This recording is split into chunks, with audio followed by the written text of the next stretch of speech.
ওম নমো ভগবতে বাসুদেবায়। সকলকে জানাই নমস্কার, কৃষ্ণ প্রীতি, শুভেচ্ছা ও অভিনন্দন।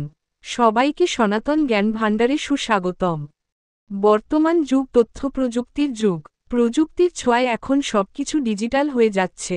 মানুষের জীবন প্রযুক্তি নির্ভর হয়ে পড়ছে। আধুনিকতার ছোঁয়ায় মানুষের মধ্যে মনুষ্যত্ববোধ বিলুপ্ত হয়ে মানুষ যন্ত্র মানবে পরিণত হচ্ছে। মানুষ আধুনিক শিক্ষায় শিক্ষিত হচ্ছে ঠিকই, যা শুধুমাত্র অন্য বস্ত্র বংশবৃদ্ধির চাহিদা পূরণ করে। জীবিকা নির্বাহ করতে শিখায়, যা অশিক্ষিত পশুরাও করে। একটা প্রবাদ আছে, জ্ঞানহীন মানুষ পশুর সমান। এখানে কোন জ্ঞানের কথা বলা হয়েছে? আধ্যাত্মিক জ্ঞান বা ধর্মীয় জ্ঞান, যা মানুষের মধ্যে মনুষ্যত্ববোধকে জাগ্রত করে, প্রকৃত মানুষে পরিণত করে।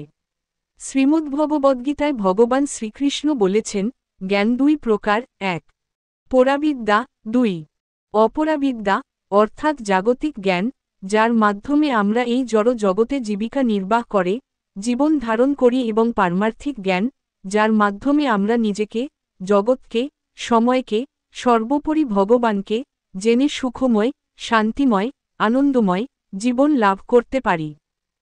আগেকার যুগে 5 বছর হলেই সন্তানকে গুরুকুলে পাঠানো হতো। সেখানে গুরুদেব জাগতিক ও পারমার্থিক, ধর্মীয় শিক্ষা প্রদানের মাধ্যমে তাদেরকে যথার্থ শিক্ষায় শিক্ষিত করে আদর্শ মানুষে পরিণত করত, যার ফলে তখন মানব সমাজ ছিল সুশৃঙ্খল, সুখময়, শান্তিময়, আনন্দময়। কিন্তু বর্তমান কলিযুগে সন্তানকে পাঠানো হয় গুরুকুলের বদলে স্কুলে, যেখানে তারা পারমার্থিক শিক্ষা থেকে সম্পূর্ণরূপে বাদ পড়ে যাচ্ছে। যার প্রভাব আমরা সমাজে, দেশে, রাষ্ট্রে দেখতে পাচ্ছি। তাই বর্তমানে টাকা পয়সা, গাড়ি বাড়ি, নারী, সরকারি চাকরি থাকা সত্ত্বেও মানুষের দেহে সুখ নেই। দেহে সুখ থাকলেও মনে শান্তি নেই, মনে শান্তি থাকলে আত্মায় আনন্দ নেই। এমতাবস্থায় মানব সমাজে আধ্যাত্মিক জ্ঞানের কোনো বিকল্প নেই। প্রযুক্তিনির্ভর যুগে আমরা প্রযুক্তিকে বাদ দিয়ে চলতে পারব না। প্রযুক্তির ভালো খারাপ উভয় দিকই রয়েছে, যা নির্ভর করে ব্যবহারকারীর উপর।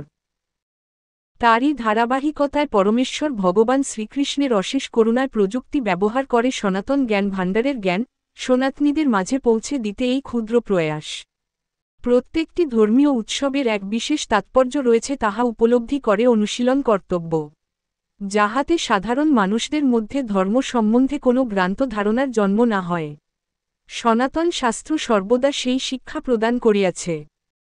সনাতন ধর্মের যাবতীয় তত্ত্বজ্ঞান সম্পর্কে জানতে সনাতন জ্ঞান ভাণ্ডারকে সাবস্ক্রাইব, ফলো করে রাখুন, নিজে জানুন, সনাতনীদের মাঝে শেয়ার করে অন্যদের জানতে সাহায্য করুন। কারণ শ্রীমদ্ভগবদ্গীতায় পরমেশ্বর ভগবান শ্রীকৃষ্ণ বলেছেন, জয়িমং পরমং গুহং মদ্ভক্তেসাভিধাস্যতি ভক্তিময়ী পুরাণ কৃতা মামেবৈশ্বত্য সংশয়। শ্রীমদ্ভগবদ্গীতা 8 অধ্যায় 68 নং শ্লোক। অর্থ, যিনি আমার ভক্তদের পরম জ্ঞান দান করেন তিনি অবশ্যই পরম ভক্তি লাভ করেন এবং অবশেষে আমার কাছে ফিরে আসেন।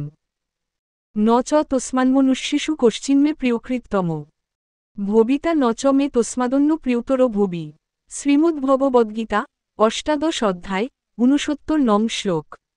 অর্থ, এই পৃথিবীতে মানুষদের মধ্যে তার থেকে অধিক প্রিয় আর কেউ নেই এবং কখনো হবে না। হরে কৃষ্ণ।